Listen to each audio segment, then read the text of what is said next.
In the year 2000, two founders of a small, struggling company flew to Dallas and offered to sell it to Blockbuster for $50 million. The executives across the table could barely keep a straight face. And why would they? Blockbuster was a giant, 9,000 stores, billions in revenue, the undisputed king of how the world watched movies. This little company was bleeding $50 million a year on a gimmick almost nobody used. As one of its founders tells it, they were practically laughed out of the room. That little company was Netflix. Today, Netflix is worth hundreds of billions of dollars. Blockbuster could have owned the whole thing for the price of a few stores. It's gone down as the single dumbest decision in business history. But everyone gets this story wrong. Because turning down Netflix is not what killed Blockbuster. The thing that actually destroyed this empire hadn't even happened yet. And when it did, it wouldn't be Netflix that pulled the trigger. It would be Blockbuster itself. This is the story of how the most powerful name in entertainment talked itself into the grave, and how the one man who could have saved it got thrown out for trying. To understand how that happens, you have to go back to the beginning, long before anyone had ever heard the word Netflix. It begins in 1985 in Dallas with a man named David Cook, who doesn't care about movies at all. Cook builds databases for oil companies, and when he looks at the video stores of the 80s, cramped and dingy with a curtain hiding the back room, he doesn't see a movie business. He sees a data problem. So his store is the opposite of all of them. Huge, bright, family safe, thousands of tapes deep, with a computer tracking every single rental, so each location stocks exactly what its own neighborhood wants to watch. Nobody else is even close. It's a hit on day one, which is what draws in Wayne Huizenga. Huizenga had already built a fortune hauling garbage, and he had one rare gift: taking a good idea and scaling it faster than anyone could react. He buys in 1987, and Blockbuster detonates. At the peak, a new store opens somewhere in the world roughly every 24 hours. A blue and yellow tide, rolling over every mom and pop shop in its path. In 1994, Viacom pays $8.5 billion for the whole empire, and it truly is one. 9,000 stores, tens of thousands of employees. For an entire generation, Friday night means the exact same ritual. The car, the aisles, the argument over what to get, the little thrill when the movie you wanted is actually in. Every one of those stores is a machine for printing money. And every one of them is about to become an anchor, heavy enough to drag the whole company to the bottom.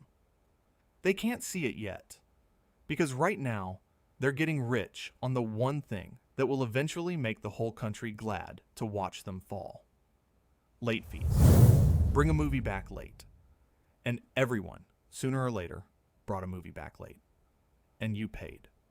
Those penalties added up to something like $800 a year. Blockbuster made more money punishing its own customers than most companies make selling their actual product. It's almost pure profit.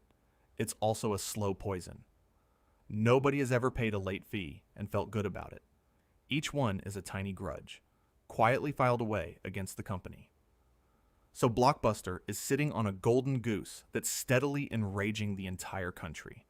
And out in California, two men are about to turn that anger into a weapon. In 1997, Reed Hastings and Mark Randolph launched Netflix. The legend goes that Hastings got hit with a $40 late fee on Apollo 13 and thought, what if renting movies worked like a gym membership? One flat monthly fee. Watch what you want. And then the three words aimed straight at Blockbuster's heart. No late fees. The DVDs come in the mail. Keep them as long as you like. Send one back. The next one ships. No due dates. No penalties. No driving anywhere. It's brilliant. And by the year 2000, it is also nearly dead. The dot-com crash has torched Netflix's funding. It's tiny, unprofitable, losing around $50 million a year. Hastings and Randolph need a lifeline, So they fly to Dallas to pitch the only company big enough to save them, and they're gambling, big enough to fear them. Which brings us back to that room in Dallas.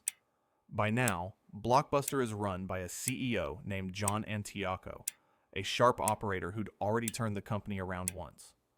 Across from him sit Netflix's Reed Hastings and Mark Randolph, with their pitch, buy Netflix for $50 million. Netflix runs the online side. Blockbuster keeps the stores. As Randolph later told it, he could watch the Blockbuster executives fighting not to laugh. And honestly, sit in Antioco's chair for a second. You run a multi-billion-dollar giant. You're being asked to hand $50 million to a rival that loses $50 million a year, to chase online rentals, a thing almost nobody does yet. Saying no isn't foolish. It's the obvious move. Hastings and Randolph fly home with nothing. And this is exactly where the famous version of the story stops. The dumbest decision ever made. But the famous version leaves out the part that actually matters. Because a few years later, almost no CEO of a dominant company ever has the nerve to do. He decides to burn down his own empire before anyone else can. By 2004, Antioco can see precisely where this is heading, and he moves. First, he kills the golden goose. In 2005, Blockbuster scraps late fees, walking away from that $800 million river of profit on purpose, because he knows it's the thing customers hate most about him. Then, he builds his weapon. Blockbuster launches its own online service, and in 2006, the masterstroke, Total Access. Total Access does the one thing Netflix physically cannot. You order online, then return the disc to any Blockbuster store and walk out with your next movie in your hand that same day. Overnight, those 9,000 anchors turn back into 9,000 weapons, and Netflix has no answer for them. By the end of 2006, Blockbuster is adding online subscribers faster than Netflix is. Inside Netflix, this is not a drill. Hastings has since admitted this was the moment they genuinely thought they might lose. The giant had woken up. It was winning. The man the internet calls an idiot had just outthought Silicon Valley. And then Blockbuster threw all of it away. Winning, it turned out, was expensive. Scrapping late fees and subsidizing Total Access burned through hundreds of millions.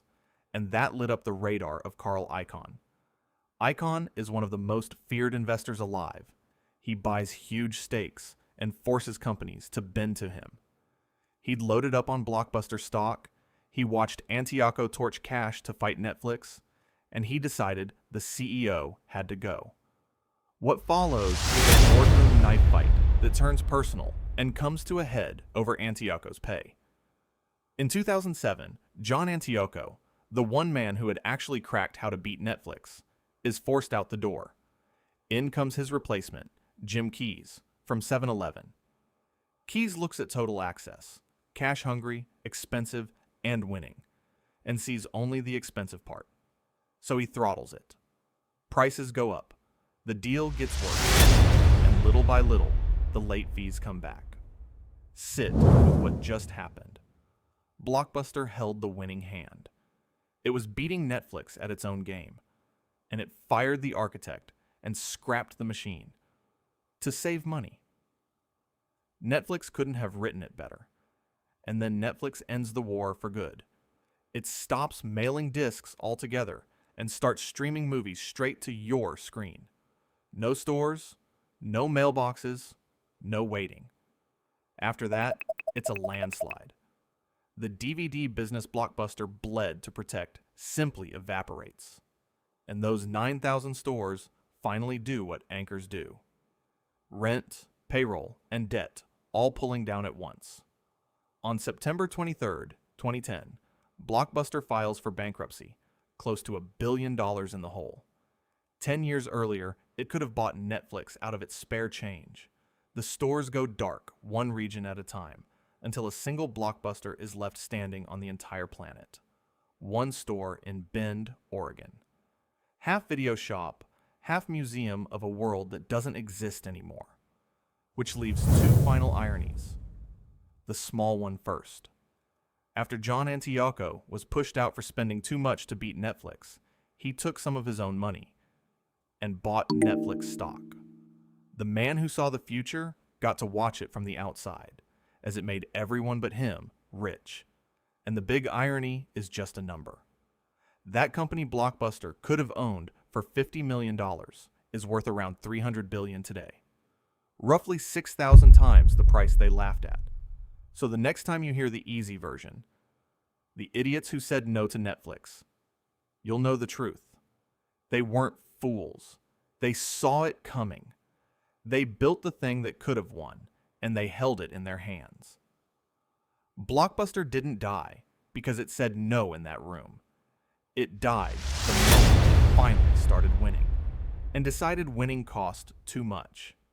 If you like stories about the biggest names on earth talking themselves into ruin, subscribe. Trust me, there are plenty more.